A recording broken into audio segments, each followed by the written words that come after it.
Russia യുദ്ധം വ്യാപിപ്പിക്കാൻ പദ്ധതി തയ്യാറാക്കുന്നുണ്ടോ എന്നൊരു ചോദ്യം. പക്ഷെ അങ്ങനെ തയ്യാറാക്കുന്നുണ്ട് എന്ന് തന്നെയാണ് ഇപ്പോൾ നാറ്റോ പറയുന്നത്. അതിനവർ പറയുന്ന കാര്യം, കഴിഞ്ഞ ദിവസങ്ങളിൽ റഷ്യയുടെ അന്തർവാഹിനികൾ ബ്രിട്ടീഷ് ചാനലിലേക്ക് കടന്നു കയറുന്ന ഒരു കാഴ്ച കണ്ടു. അതിനെ തുരത്തി ഓടിക്കാൻ പറ്റിയെങ്കിൽ തന്നെയും റഷ്യ വലിയ പ്ലാനുകളാണ് നടത്തുന്നത്. യൂറോപ്പിന്റെ വിവിധ ഇടങ്ങളിൽ ഇത്തരത്തിലുള്ള നീക്കങ്ങൾ റഷ്യ നടത്തുന്നു. കഴിഞ്ഞ ദിവസം ഈ ഇംഗ്ലീഷ് ചാനലിലൂടെ കടന്നു കയറിയ ഈ റഷ്യൻ അന്തർവാഹിനി കിലോ ക്ലാസ് ആ ഒരു വിഭാഗത്തിൽപ്പെടുന്ന അന്തർവാഹിനിയായ ക്രാസ് നോദർ എന്ന് പറയുന്ന ഒരു അന്തർവാഹിനിയാണ്.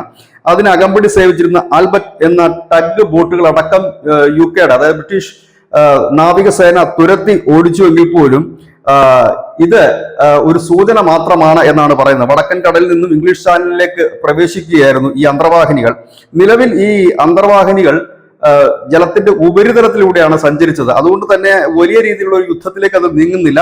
പക്ഷെ അത് വെള്ളത്തിനടിയിലൂടെയാണ് സഞ്ചരിച്ചിരുന്നെങ്കിൽ അതേ അറ്റാക്ക് ചെയ്യാൻ എയർ ക്രൂവിന് തങ്ങൾ നിർദ്ദേശം നൽകിയതായിട്ട് ബ്രിട്ടീഷ് നേവി പറയുകയും ചെയ്യുന്നു. ഇതിനോടൊപ്പം തന്നെ ഫ്രാൻസിന്റെ വടക്കു പടിഞ്ഞാറൻ ദ്വീപായ ഒസാന്റിന് സമീപവും ഇത്തരത്തിലുള്ള ഒരു അന്തർവാഹിനിയുടെ നീക്കം ശ്രദ്ധയിൽപ്പെട്ടു. ഇതിന്റെയൊക്കെ പശ്ചാത്തലത്തിലാണ് ഇപ്പോൾ നാറ്റോയുടെ മേധാവിയായ മാർക്ക് റുട്ടെ പറയുന്നത് യുദ്ധത്തിന് തയ്യാറെടുക്കാൻ യൂറോപ്യൻ യൂണിയൻ രാജ്യങ്ങൾ അദ്ദേഹം ആഹ്വാനം നൽകിയിട്ടുണ്ട്. അദ്ദേഹം പറയുന്നത് യൂറോപ്പിന്റെ പടിവാതിൽ യുദ്ധം എത്തിക്കഴിഞ്ഞിരിക്കുന്നു, ഇനി ഒരു പിന്മാറ്റം ഉണ്ടാകില്ല, ഏത് സമയവും അത് സംഭവിക്കാം എന്ന് പറയുന്നു. ഏതായാലും റഷ്യ അവരുടെ യുദ്ധക്കപ്പലുകളും അന്തർവാഹിനികളും ഒക്കെ പലയിടത്തായി നീക്കിയിരിക്കുന്നു എന്നുള്ള വാർത്തകൾ തന്നെയാണ് കഴിഞ്ഞ കുറേ ദിവസമായി വരുന്നത്. നമ്മൾ കണ്ടതാണ്, ചൈനയ്ക്ക് പിന്തുണ പ്രഖ്യാപിച്ചുകൊണ്ട് ഈ ജപ്പാന്റെ വിവാദമായ ദ്വീപിന് സമീപത്തേക്ക് റഷ്യ അവരുടെ ഏറ്റവും വലിയ കപ്പൽപ്പടയെയും വിമാനങ്ങളെയും മറ്റുമൊക്കെ വിന്യസിച്ചിരുന്നു. ഇങ്ങനെ ലോകത്തെ എല്ലായിടത്തും അവർ ഇത്തരത്തിലൊരു നീക്കം നടത്തുന്നു. ഇതൊരു വല്ലാത്തൊരു പ്രതിസന്ധിയിലേക്ക് ലോകത്തെ തള്ളിവിടും. ഒരു യുദ്ധം ആസന്നമാണ് എന്നുകൂടി നാറ്റോ മേധാവി പറയുന്നു.